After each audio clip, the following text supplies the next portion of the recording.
نماز میں مکروہ کام، مکروہ کیا ہوتا ہے؟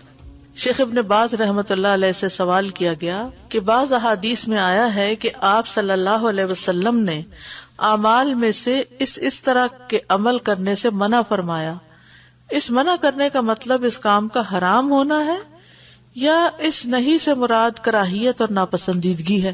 یعنی کیا چیز ہے؟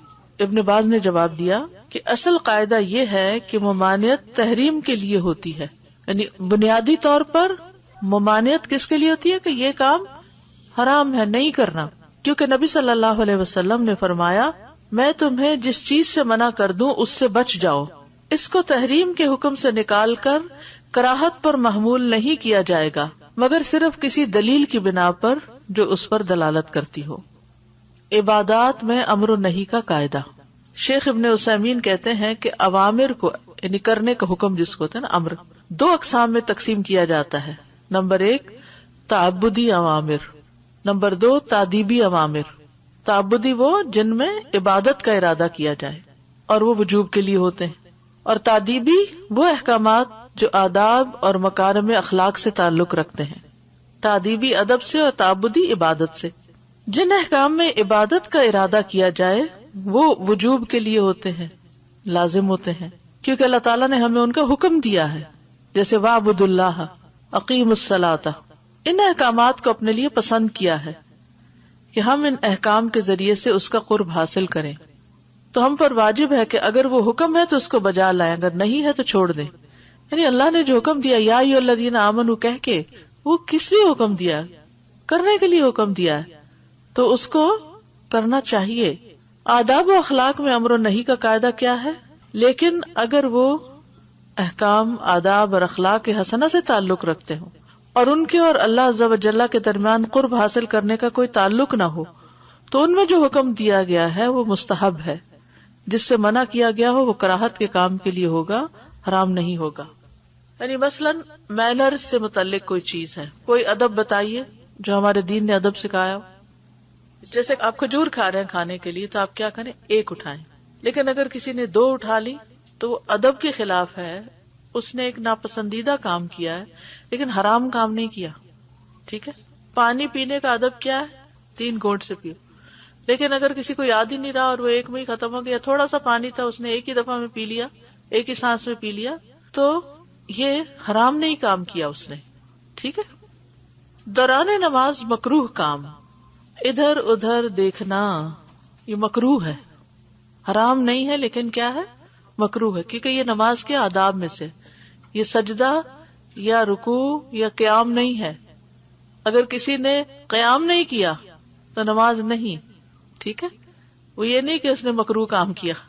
اگر کسی نے سجدہ ہی نہیں کیا نماز میں تو کیا خیال ہے؟ مکروہ کام کیا، اس نے ایک فرض چیز چھوڑ دی۔ حضرت عائشہ سے مروی ہے، کہتی ہیں میں نے رسول اللہ صلی اللہ علیہ وسلم سے نماز میں ادھر ادھر دیکھنے کے بارے میں پوچھا، آپ نے فرمایا یہ ایک جھپٹا مارنا ہے جو شیطان بندے کی نماز سے جھپٹا مارتا ہے۔ یعنی اچھے بھلے کھڑے ہیں نیچے دیکھتے ہوئے، ایک دم کوئی خیال آتا ہے تو منہ اوپر ہو جاتا ہے اور کہیں نہ کہیں دیکھ بیٹھتے ہیں، تو یہ شیطان نے آ کے اکسایا اور ادھر پھیر دیا۔ آنکھیں بند کر کے نماز پڑھنا، نماز کا ادب کیا ہے؟ آنکھیں کھلی ہوں، لیکن ہم بعض اوقات کیا کرتے ہیں؟ آنکھیں بند کر لیتے ہیں۔ کبھی کی آپ نے؟ اکثر ہو جاتا ہے۔ صحیح بات یہ ہے کہ آنکھیں بند کر کے نماز پڑھنا مکروہ ہے۔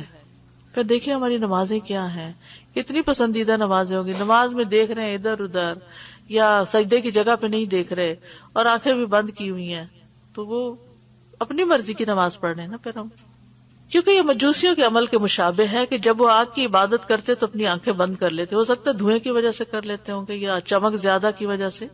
ایک قول یہ ہے کہ یہودیوں کے فعل میں سے ہے، اور غیر مسلمانوں کی مشابہت اختیار کرنے کا کم سے کم درجہ یہ ہے کہ وہ حرام ہے، جیسا کہ شیخ الاسلام نے کہا کہ اس کی برائی کو کم از کم بھی فرض کیا جائے تو نماز میں آنکھیں بند کرنا مکروہ ہوگا۔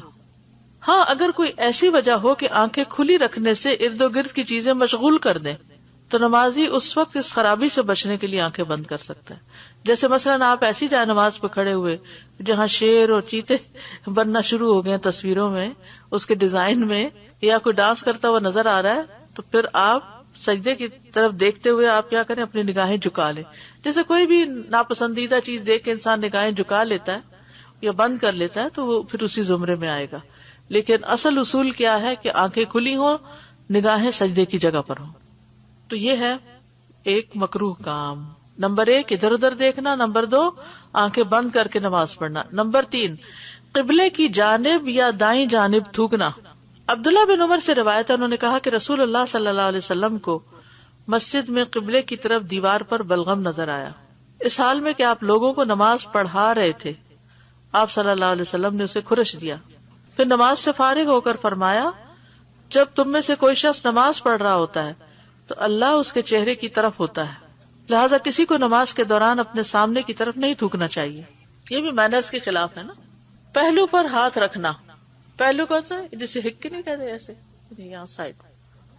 ابو ہریرہ رضی اللہ عنہ نبی صلی اللہ علیہ وسلم سے روایت کرتے ہیں کہ آپ نے منع فرمایا کہ کوئی آدمی پہلو پر ہاتھ رکھے ہوئے نماز پڑھے. یہ بھی مینرز کے خلاف ہے.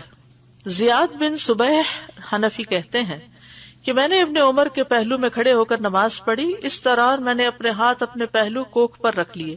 جب وہ نماز سے فارغ ہوئے تو فرمایا، یہ کیفیت نماز میں صلیب سے مشابہ، یعنی یوں رکھ لیں گے تو کیا ہو جائے گا، کراس بن جائے گی. اور رسول اللہ صلی اللہ علیہ وسلم اس سے منع کیا کرتے تھے.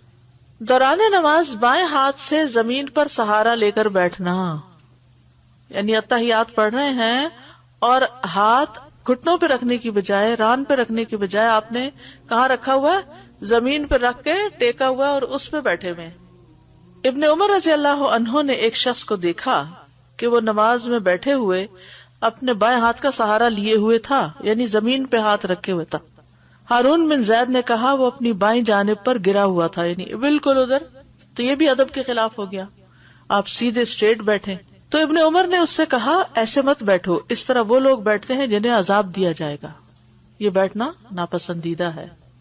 ہاتھ کی انگلیوں میں تشبیک کرنا، یہ ہے تشبیک، انگلیوں میں ڈال دینا یا ایسے کر کے کڑا کے نکالنا. ٹھیک ہے. ابن عباس کے آزاد کردہ غلام شعبہ سے مروی ہے، انہوں نے کہا، میں نے ابن عباس کے پہلو میں نماز پڑھی، میں نے اپنی انگلیوں کے پٹاخے نکالے. جب میں نے نماز پوری کر لی تو انہوں نے کہا، تمہاری ماں نہ رہے، تم نماز ہی میں اپنی انگلیوں کے پٹاخے نکال رہے ہو. جی انگلیاں توڑنا اس طرح. ابن عمر نے اس شخص کے بارے میں جو نماز میں انگلیاں ڈال کر تشبیک کرے یہ کہا کہ یہ ان لوگوں کی نماز ہے جن پہ غضب کیا گیا. یعنی بعض لوگ ہاتھ پہ ہاتھ رکھنے کی بجائے کیا کرتے ہیں، انگلیوں میں انگلیاں ڈال کے یوں نماز پڑھ رہے. ٹھیک ہے. کیسے؟ انگلیوں میں انگلیاں ڈال کے اسے سینے پر. تو انگلیوں میں انگلیاں نہیں ڈالنی بلکہ ہاتھ پر ہاتھ رکھنا ہے اور پکڑنا ہے اس کو. کھانے کی موجودگی میں نماز پڑھنا. ابن ابی عتیق عبداللہ بن محمد بن عبد الرحمن بن ابو بکر روایت کرتے ہیں، کہتے ہیں کہ میں نے اور قاسم بن محمد بن ابو بکر نے حضرت عائشہ کے پاس بیٹھے ہوئے گفتگو کی، باتیں کر رہے تھے، اور یہ فیملی گیدرنگ ہے.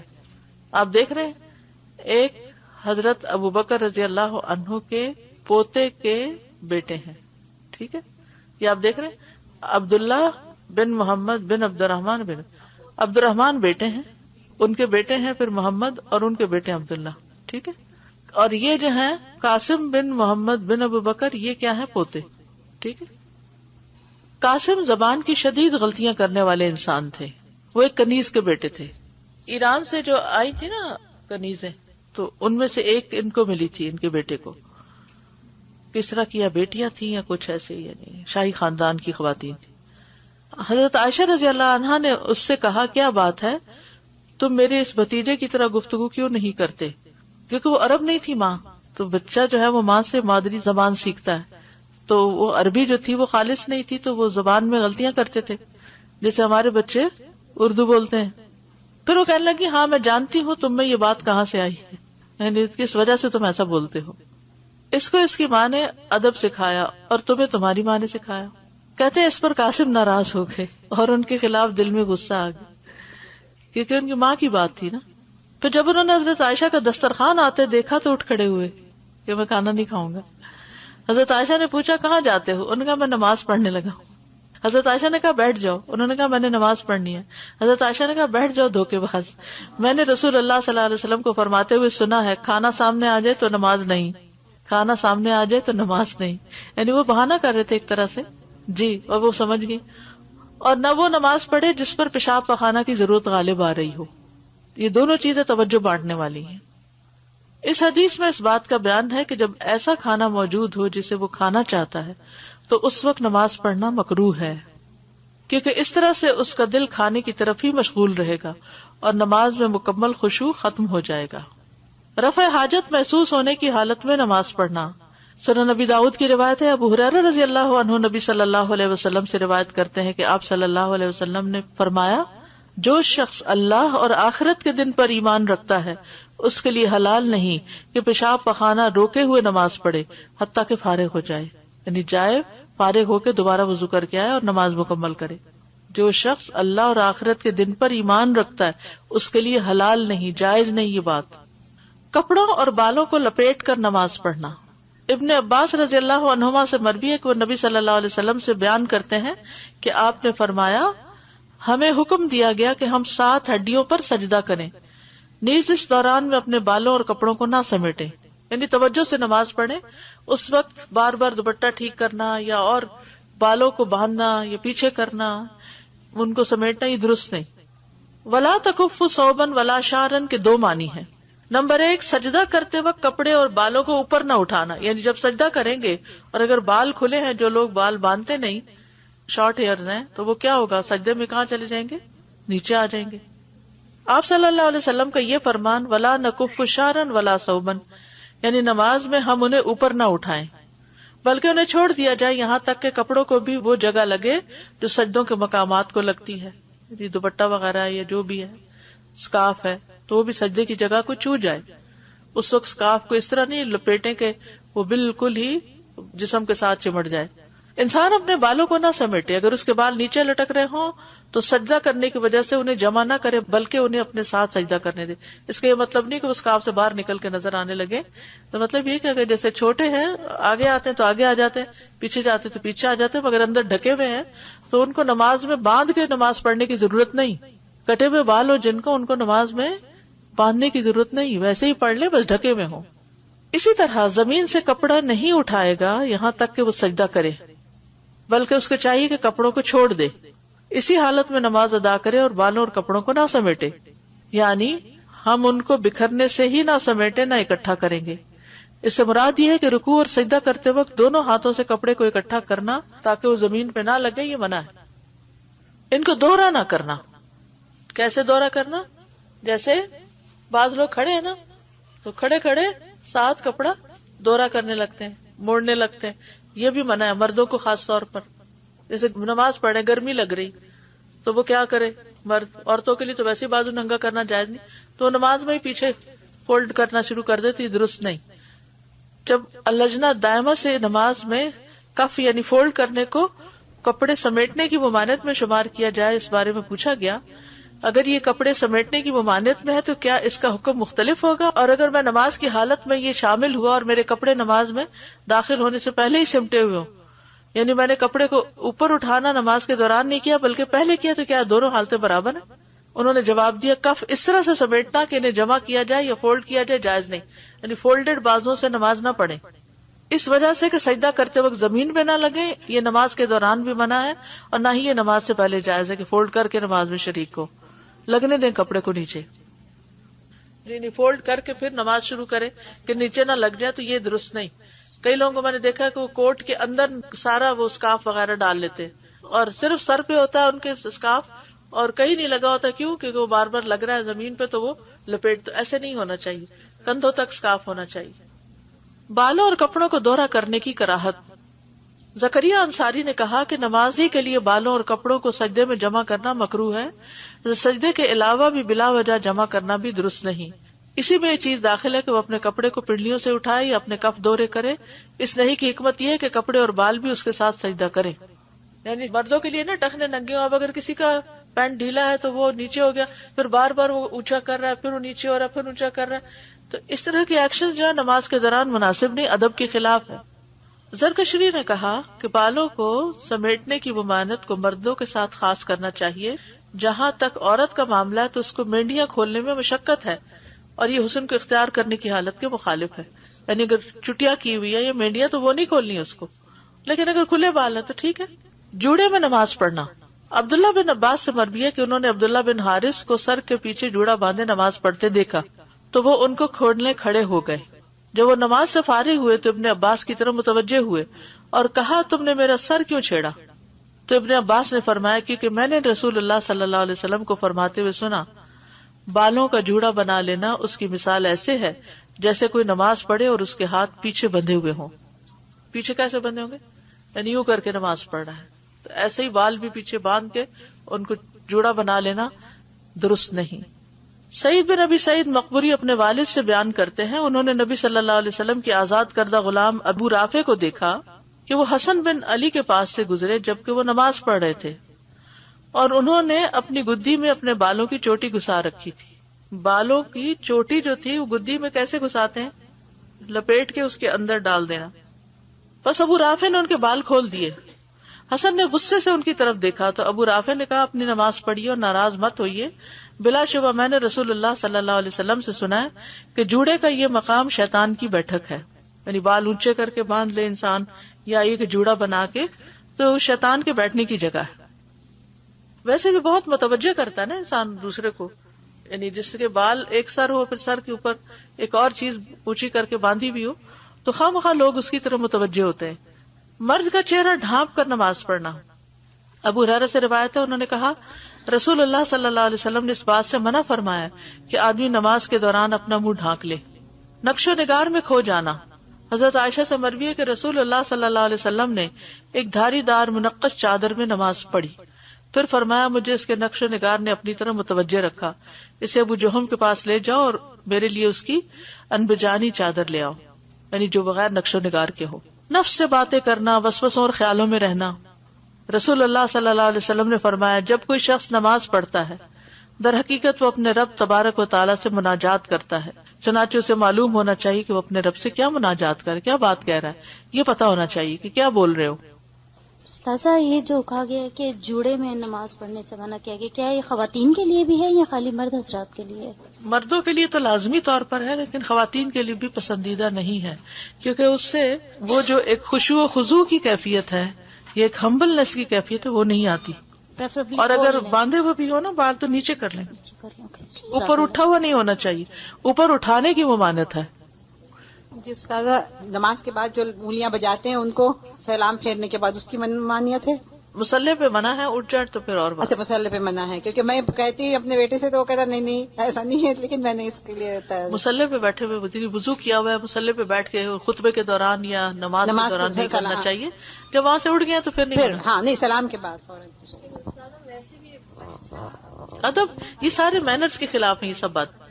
جی میں یہ پوچھنا چاہ رہی تھی کہ اگر جوڑا نہیں بندھا ہو، صرف پیچھے بال کلپ لگا لیتے ہیں جیسے کوئی حرج نہیں، کوئی حرج نہیں، کوئی حرج نہیں، بالکل۔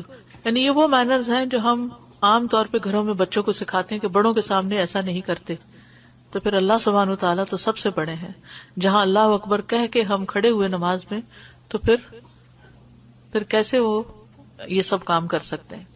جوڑے کے بارے میں ہی سوال ہے، اکثر گردن پہ جب بال چوٹی یا کچھ پھیلے ہوتے ہیں تو پرابلم ہوتی ہے۔ کلپ لگا لیں، بہت اونچا نہ کریں، نہیں اونچا مطلب یہاں پر جیسے میں نے ابھی بھی یہ یہاں پہ بنایا ہوا ہے، ادھر تھوڑا سا نیچے کر لیں۔ جی بلا ضرورت حرکت کرنا، شیخ ابن عثیمین کہتے ہیں کہ نماز میں بلا ضرورت حرکت کرنا ناپسندیدہ کام ہے، اس کے باوجود اس کی 5 اقسام ہیں، یعنی نماز میں حرکت کی 5 اقسام ہیں۔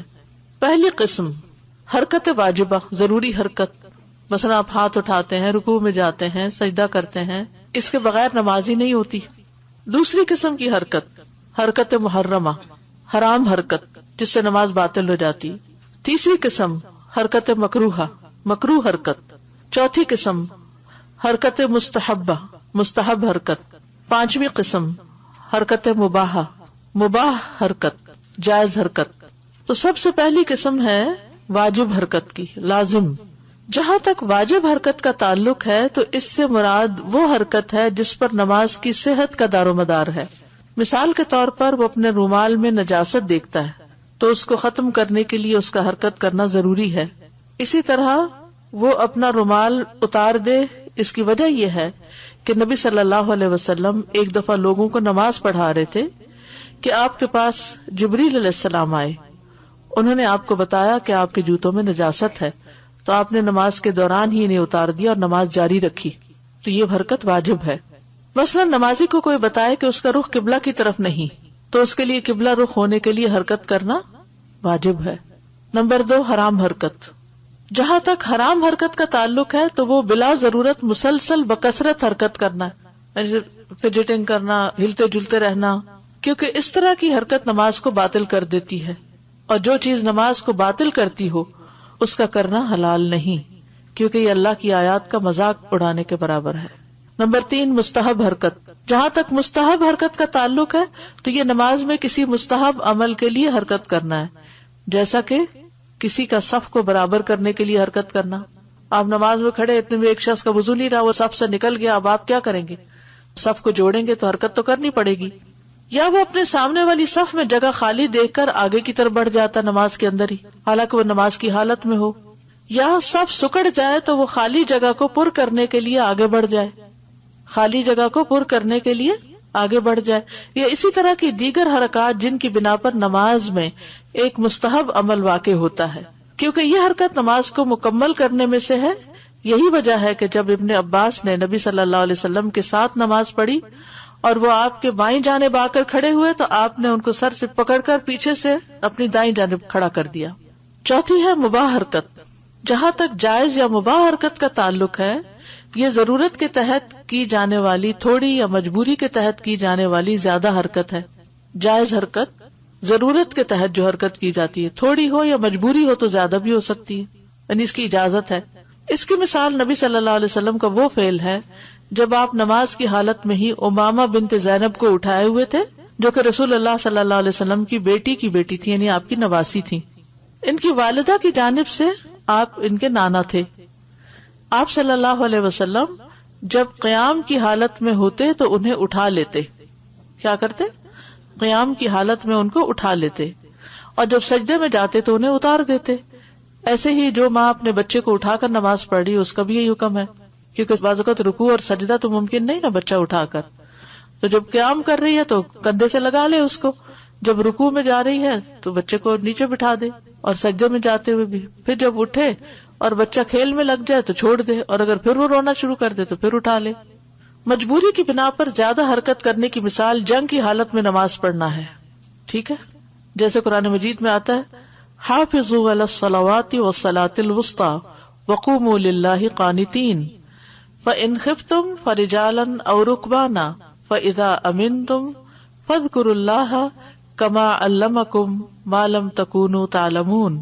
سب نمازوں کی حفاظت کرو اور درمیانی نماز کی بھی، اور اللہ کے لیے فرما بردار ہو کر کھڑے ہو جاؤ. پھر اگر تم ڈرو تو پیدل پڑھ لو یا سوار. پیدل پڑھ لو کیا؟ نماز چلتے چلتے. یہ کب ہے؟ جنگ کی حالت میں، خوف کی حالت میں اس کی اجازت ہے، لیکن عام لوگوں کو اس کا نہیں پتا. پھر جب امن میں ہو جاؤ تو اللہ کو یاد کرو جیسے اس نے تمہیں سکھایا ہے جو تم نہیں جانتے تھے. جو شخص نماز پڑھتے ہوئے چلتا پھرتا ہے اور کوئی شک نہیں وہ بکثرت ایسا کرتا ہے، لیکن اگر یہ مجبوری کی وجہ سے ہو تو ایسا کرنا جائز ہے. اس طرح کرنے سے نماز باطل نہیں ہوتی. ٹھیک ہے. اب مثلاً آپ کا بچہ گر گیا نماز کی حالت میں، یا کوئی سخت قسم کی لڑائی شروع ہو گئی یا کوئی ایسی چیز، تو قبلے کا رخ پھیرے بغیر اگر آپ 2-4 قدم ادھر ہو کے اس کو پکڑ لیتے ہیں، کھینچ لیتے ہیں، یا ان کو ہٹا دیتے ہیں، یا تھوڑا سا حرکت کر لیتے تو کوئی حرج نہیں. مکروہ حرکت، لیکن وہ حرکت جو ناپسندیدہ ہے وہ ان اقسام کے علاوہ ہے، اور نماز کے حوالے سے اس کو بیان کرنا مطلوب ہے. اس بنا پر جو لوگ نماز میں حرکت کرتے رہتے ہیں، ہم انہیں کہتے ہیں کہ تمہارا عمل مکروہ ہے اور تمہاری نماز میں نقص پیدا کرنے والا ہے. ہر شخص نے مشاہدہ کیا ہوگا اور کسی ایسے آدمی کو دیکھا ہوگا جو اپنی گھڑی، قلم، رومال، ناک، داڑھی کے ساتھ کھیل رہا ہو یا اس طرح کا کوئی اور عمل کر رہا ہو. یہ سب کام مکروہ قسم کی حرکت میں سے ہیں. ٹھیک ہے. اگر یہ کام بہت زیادہ اور مسلسل ہو تو یہ حرکت حرام ہوگی اور نماز کو باطل کر دے گی.